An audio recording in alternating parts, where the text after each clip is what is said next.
আজ এই মুগের ডাল ছিটা দিয়ে কচুর শাক রান্না করছি। নিরামিষ এই কচুর শাক খেতে কিন্তু গরম ভাতে খুবই ভালো লাগে।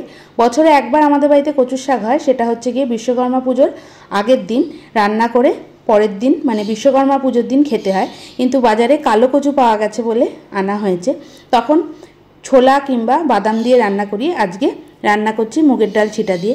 তার জন্য কচুর শাকগুলো আগে ভালো করে ধুয়ে নিয়েছি, তারপরে কেটে জল ঝরিয়ে অল্প কড়াইয়ে জল দিয়ে যখন জলটা গরম হয়ে গেছে কচু শাকটা দিয়ে দিয়েছি। এবার একটা ভাজা মশলা তৈরি করব। এই ভাজা মশলার জন্যই কিন্তু কচু শাকটা খেতে বেশি স্বাদ হয়। 1 চামচ জিরে আর 1 চামচ ধনে হালকা করে ভেজে যখন সুন্দর একটা ভাজার গন্ধ বেরিয়েছে নামিয়ে ফেললাম, তারপরে ঠান্ডা হতে দিলাম। আবারও গ্যাসে কড়াই বসিয়ে দিয়েছি, দিয়ে দিলাম প্রায় 2 থেকে 3 চামচ মুগের ডাল। মুগের ডালটা হালকা লাল করে ভেজে নিচ্ছি, যেমন আমরা মুগের ডাল করার সময় ডাল ভাজি ঠিক সেইভাবেই ভেজে নিচ্ছি। মুগের ডালটা ভাজা হয়ে গেছে, এবার ভালো করে ধুয়ে রেখে দেবো। এদিকে কচুর শাকটা সেদ্ধ হয়ে গেছে, সেদ্ধ হয়ে যাওয়ার পর কতটা কমে গেছে, এবার জল ঝরিয়ে খুব ভালো করে চেপে চেপে জলটা ঝরিয়ে নেব। মিক্সির জারে জিরে আর ধনেটা বেটে নিচ্ছি।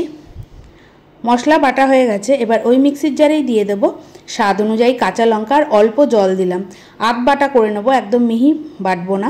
আমার মা বলে কচুর শাক রান্না করার সময় যদি আধ বাটা কাঁচা লঙ্কা দেওয়া হয় মুখে পড়লে খুবই ভালো লাগে।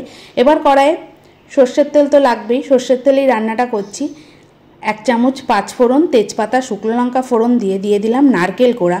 নারকেল কোড়া এখানে 2 থেকে 3 চামচ নারকেল কোড়া দিয়ে মিডিয়াম আঁচে 2 মিনিট মতো ভাজার পর ভেজে রাখা মশলাটা দিয়ে দিলাম। অনেকে নামানোর আগেই ভাজা মশলা দেয়, কিন্তু আমি মশলাটা দিয়েই কষাই। আর দিয়ে দিলাম কাঁচা লঙ্কা বাটা, দিয়ে 2 মিনিট মতো মশলার সঙ্গে কষিয়ে কচুর শাক দিয়ে দিচ্ছি। কচুর শাকটা যতটা পেরেছি জল ঝরিয়ে নিয়েছি। এবার মিডিয়াম আঁচে পুরো রান্নাটা করব।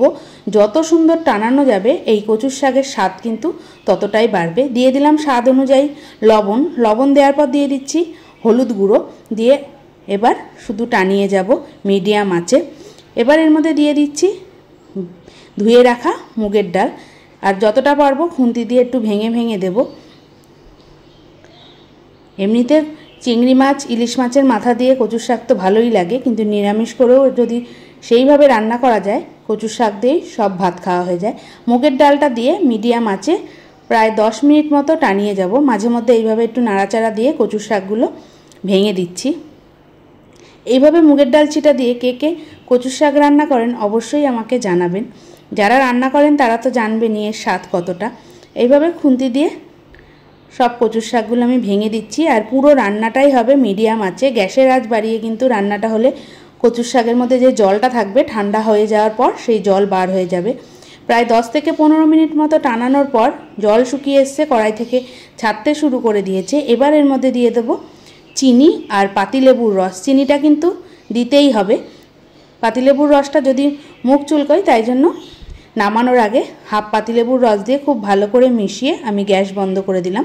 তাহলে তৈরি হয়ে গেল মুগের ডাল ছিটায় কচুর শাক। আশা করছি রেসিপিটা আপনাদের ভালো লাগলো। যাদের কাছে নতুন লাগলো তারা অবশ্যই এইভাবে একদিন রান্না করে খাবেন, দেখবেন খেতে সত্যিই ভালো লাগবে। আর যারা এইভাবে রান্না করেন তারা অবশ্যই আমাকে কমেন্ট করে জানাবেন। তাহলে দেখা হবে অন্য রান্না নিয়ে।